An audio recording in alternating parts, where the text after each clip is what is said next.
so welcome. Today we are looking at third-degree price discrimination. Now, some of you have been giving some really great examples of price discrimination, but I just wanted to kind of clarify really what price discrimination can mean. So price discrimination is just when there's the difference in price is much greater than the difference in cost. So there are lots of things that we can equate to price discrimination that you might not necessarily think. So I think one of the examples that we had, it was a good example, actually came up with my lectures a couple of weeks ago, is to do with first class to kind of economy seating in an aeroplane. We can distinguish that as price discrimination because even though the nature of the good is different, the price difference is so much greater than the difference in the cost for the firm to produce. So the cost for the firm to produce a much, like a pod and some nicer meals is much less than the price that it costs for a first class ticket. So it's definitely like a form of price discrimination. So today we're looking at third degree price discrimination, and third degree price discrimination it's where you charge a different price to different segments of the market or different consumers for the exact same good.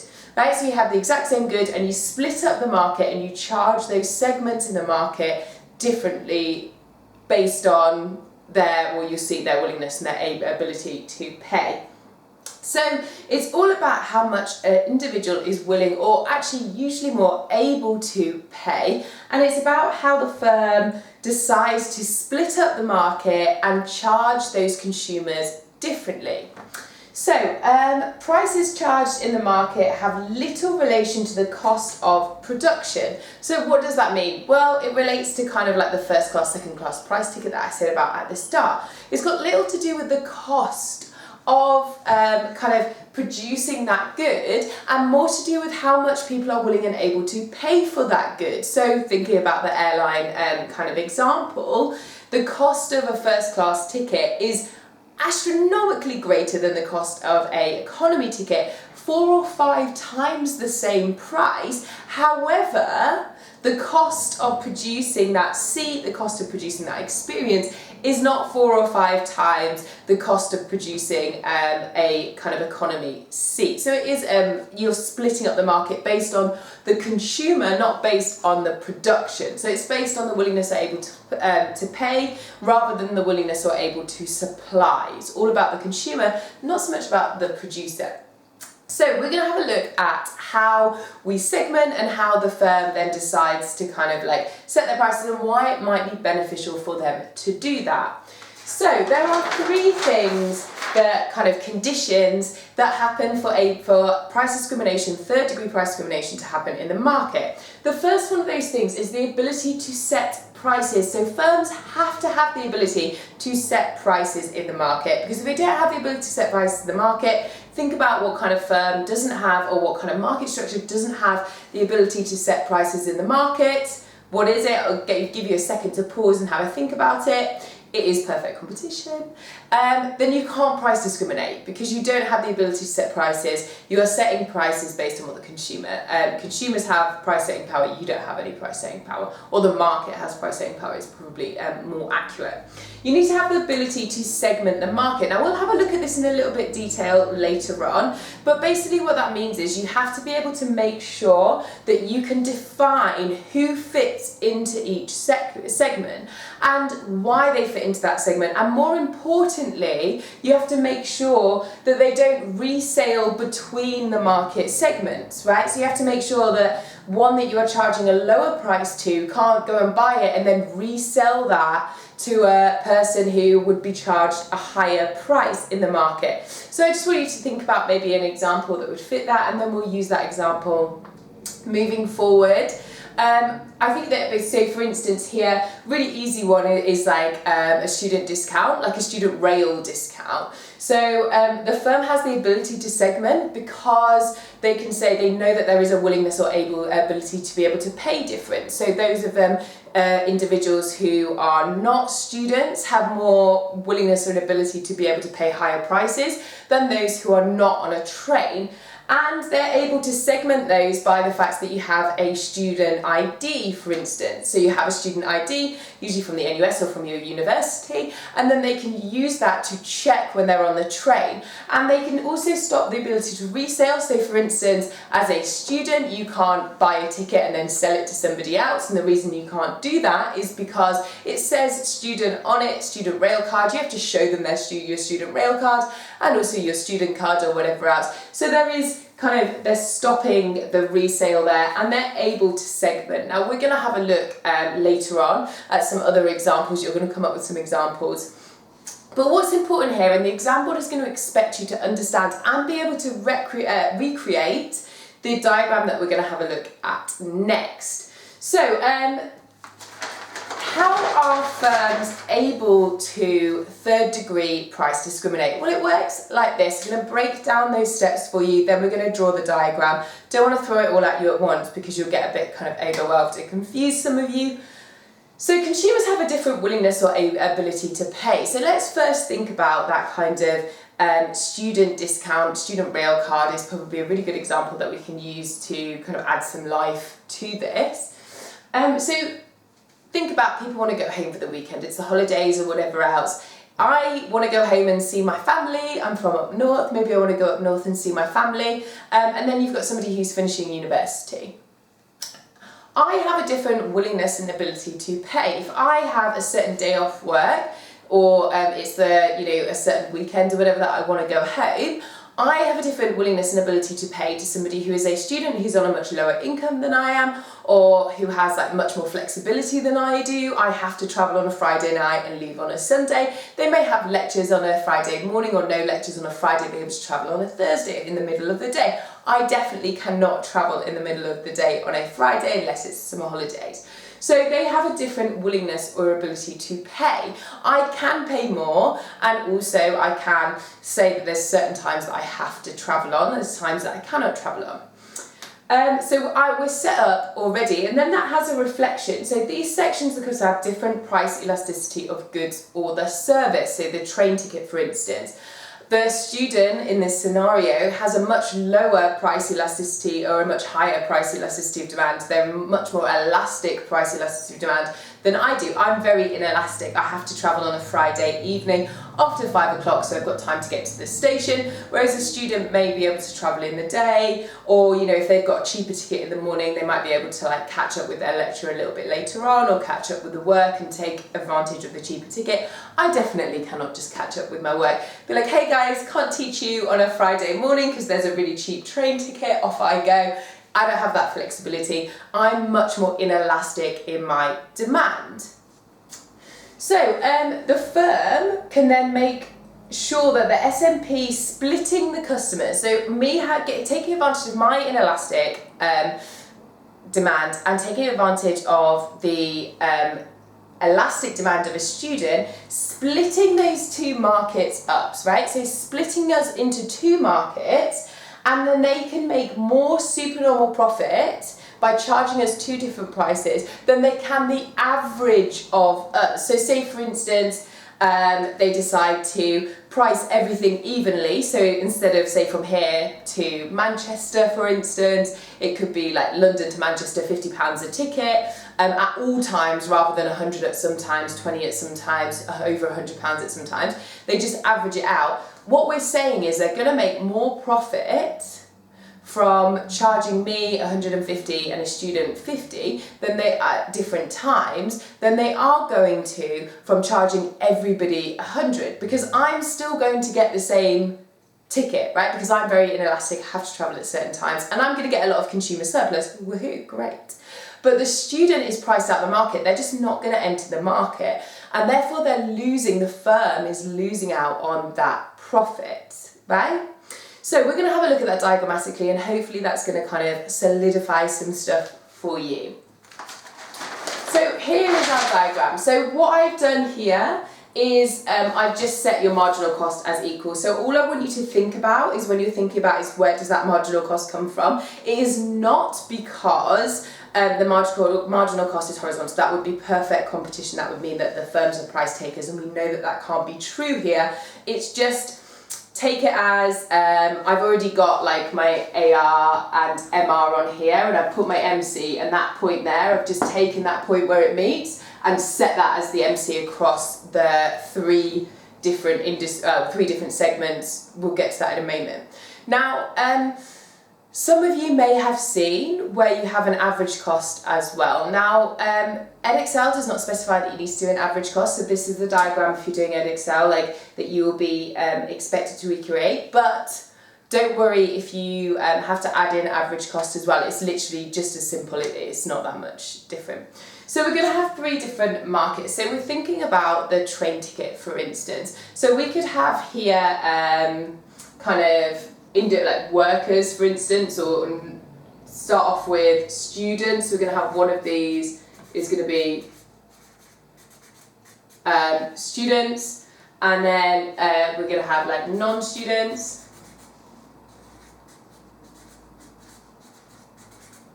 And then we're going to have what could have possibly have been the average. So what could have happened in the market here. So this one here is if they hadn't have segmented the market, if they hadn't have split up the market. And these are two if they have split up the market. So we've already spoken, I am the non-student, though I am actually a student, but I'm a non-student in this scenario. And my demand curve is far more inelastic, so therefore it has a much higher gradient. So my AR and MR is much steeper.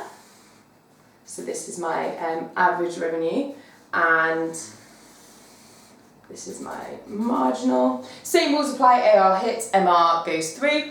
And then for the student, we've already spoken about how theirs is far more elastic, so we know that it goes like this.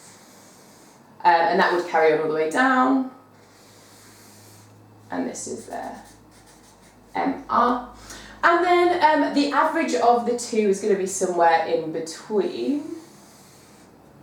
Like this. Right, because it's the average of the two, so therefore it's going to be in between those two. And then we just find the price in the exact same way that we do normally. So it's our AR and MC meet, which is MC is called held constant across the three. Like I said, it's not that it is horizontal because they would be price takers. It's just that it's held constant. So it's still going to be here. So we just take that down, take that all the way up and across. This is our price here. Same with this one here. And then we can start to see in the market exactly what we're really expecting to see, what we've kind of see in the industries that this happens in, is that the non-student, the more inelastic demand, is a lot higher price. They're willing to pay a lot higher price. And remember, this is the profit maximizing position for that specific segment. And a student pays a much lower price. This is the profit maximizing quantity for that segment. And then in the average of the two, we will see that this price is kind of in the middle of these two, and that's exactly what's happened. Glad that that's all lined up. And we are also under Edexcel for this specific idea of profit maximum for third-degree price discrimination. They don't require you to hold the AC in, like I said before, but all that means is that your supernormal profit is just taken from your MC, right? So it's just your difference between your MC. So just think of it as if the firm didn't have any fixed cost. If the firm doesn't have any fixed costs, then their AC and their MC are, kind of at the profit maximised position. They may well be the same. So you don't have to worry too much about that. You just take it as the MC is the supernormal profit. So for this, you've got this area here is going to be supernormal profit, the difference between the AR and the MC here. And I'm going to label this area A. Yeah. And then here, this area here, because it's the difference, and then we just times it by the quantity. I'm going to label this as B. And here is just the average of A and B. So rather than it being A plus B, it's the average of A and B. So I can just put it as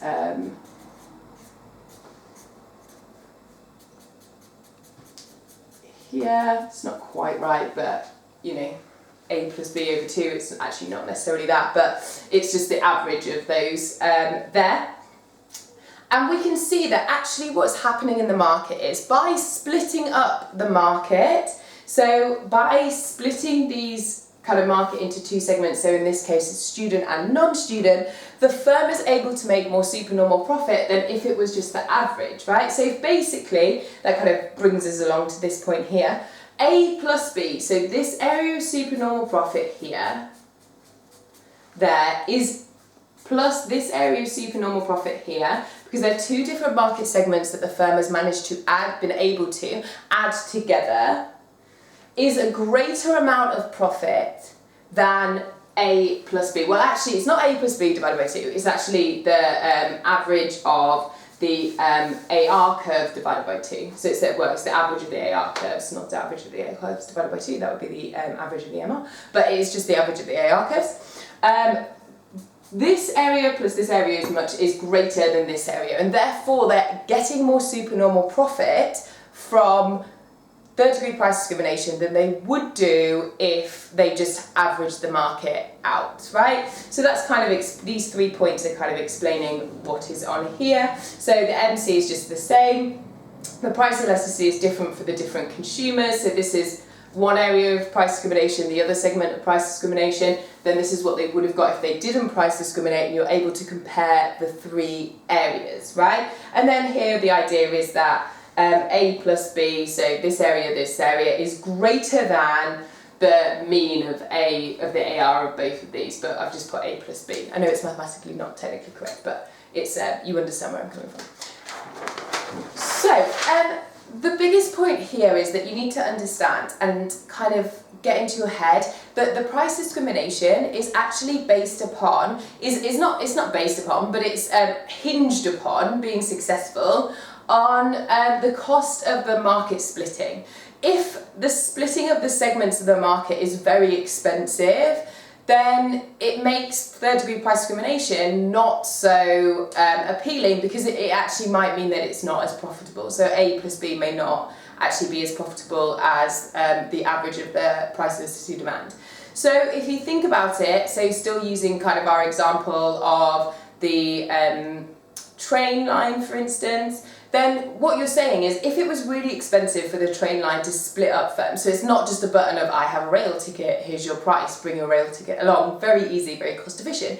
If it was more expensive than that, if they had to check every individual on a system, if it cost them time, if it cost them financial money, if it cost them, you know, like a sorting fee or any of those things, or they had to issue lots of fines, and those fines had like kind of claiming fees, things that made it more expensive, then it wouldn't be worth them splitting off the market. So third-degree price discrimination is dependent on the firms having low costs to split up the market. So what I'd like you to do is kind of pause the video and think about what examples of third-degree price discrimination do you know about or can you think of come to your head. Now there are loads, so you know, just think about it, take your time and see what you come up with. So I've got a list for you here. Like I said, there are absolutely loads, but I just thought that we would go through these 4 really briefly. So the first one is train times. I've gone into that quite deeply throughout this and used it as an example throughout. So, you know, if you're confused, just rewatch the video, go back, have a look, it's fine. The other one is student discounts, and not just on trains, but also, you know, on things that you buy in the market. Like I know that Adidas have student discount, loads of websites have student discount, businesses have student discount, you know, at the cinema they've got student discount, any of those things, all of it, where you have to provide your student card to prove that you have student discount, those things are examples of third-degree price discrimination. They've just split up the market. Also with train times, you can think about, I know that some of you probably have written down like peak and off-peak, not just the student discount. That is a perfect example of third-degree price discrimination as well. So the idea of like, if I want to get a train at 6 o'clock in the evening, whereas compared to, you know, like a normal in the day train, you're going to pay more. And again, if you think about how they split up that market, is that they have specific times on the train, yeah? So they have like on the ticket, you can only get the train that's at 2:45 or whatever, rather than waiting and then switching to the 6 o'clock. If you get on that train at 6 o'clock and that person checks your ticket, then that person, the rail officer, is going to charge you as if you are just randomly getting on the train. So that's a way that you stop kind of resale between the two. The third one is an OAP discount. I didn't know if OAP was like the right word to use, but I'm going to go with the OAP for now, and I apologise to any of you who are close to OAPs and I've used the wrong term. But you know, like you see it in around like their kind of retired or elderly lunches, where they get like a discount if they come in a bit early. You know, if you get your dinner and you're elderly at like 5 o'clock. My grandma used to go and get her dinner at like 5 o'clock. Like, she could not eat any later than that. So that would be an example of a discount. She used to go to the garden centre and get like her dinner at like 5 o'clock in the evening on a Thursday as a treat. That was her like OAP, and they did the OAP discount. She used to go for the kind of evening dinner there. And gender pricing as well. So there's lots of examples of gender pricing. One of the ones that I know that usually tends to come up for at your age, kind of that you know of, is to do with like ladies' nights at clubs and bars and stuff like that. But actually there's a huge amount of gender pricing that goes on in the market, especially third degree price discrimination. So for instance, one of the famous examples is to do with like razors. So the good of a razor is exactly the same for men and women, but women pay like an astronomical amount more for razors than men do, and the same for like a lot of kind of pharmaceutical care products as well. As huge amounts of price discrimination between products that are aimed at men and products that are aimed at women. So you probably come up with so many other examples of third degree price discrimination, but mainly what you need to understand is that in the exam you are going to be expected to draw that diagram. You are going to be expected to be able to explain the different points of price elasticity of demand between those two different segments of the market, and then those two segments added up being greater than the potential supernormal profit of the average of those two segments, depending on the price of splitting up the segments, right? So those are the key things that you must understand and you must know. You do have to have quite a lot of price setting power, but even if you think about on your own market, like, you know, on your own road, this very small independent coffee shop at the end of the road does now price discriminate for, at least at my coffee shop, if you're a student, you do get a student discount. Now that's because the cost of splitting up the market has actually been taken off their hands, right? So you're issued a student card, so they don't have to issue you a student card. The cost of splitting up the market is not on them. They don't, you know, lose anything whatsoever. It's free for them to price discriminate. So when you're looking at this, when you're making sure you know exactly what you're doing for your revision, focus on those elements, make sure you understand those diagrams. You are probably going to be expected to recreate them in your exam. So that's it for today. I hope that you have enjoyed this lesson, and I will see you all next week. Thank you so much. Bye.